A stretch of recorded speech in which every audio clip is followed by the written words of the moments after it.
Hi, I'm Will. I studied A-levels in biology, chemistry, and physics at Havant and South Downs College. I've always had like a passion, I suppose, for the environment, even when I was in secondary school. That I thought if I put my little bit in, then maybe I can kind of help for future generations have a cleaner future, I suppose. Our paths first crossed when I saw Will's presentation to be environmental officer. I was really impressed with his passion and commitment specifically towards the cycle to work scheme. So I put a lot of work into trying to understand what kind of safety gear we might need, how we put that in place.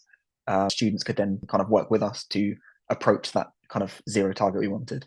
It felt as though we were learning something from this SU environmental officer, not just it was somebody there to represent the student voice in a passive way. It was a really proactive and leadership role. There was some work with the bins around the campus and recycling. I noticed that when I arrived, that even though there was certain areas and certain facilities for recycling, some things wasn't actually being done in the correct procedure, the correct way that they should be done. There was the work around vegetarianism and veganism in the canteen. When I used to go in to get lunch, it was more of a case of some chips or the odd vegetarian option that might be there. But upon kind of mentioning it to the SU, everything has kind of been integrated. So if there is a meat option, there's also a meat-free option with it. So then you're not feeling like you're left out by having meat or not having meat. We've been really pleased because we've never had a student be so persistent about an agenda before, but this has had some real impact.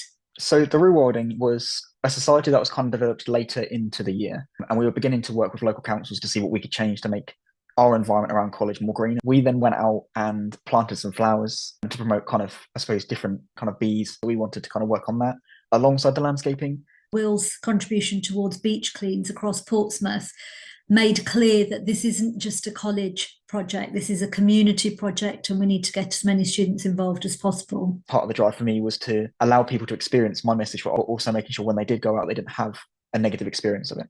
We just walked along and just picked up stuff, and also was kind of, I suppose, just kind of promoting the message of how we can kind of do better, I suppose.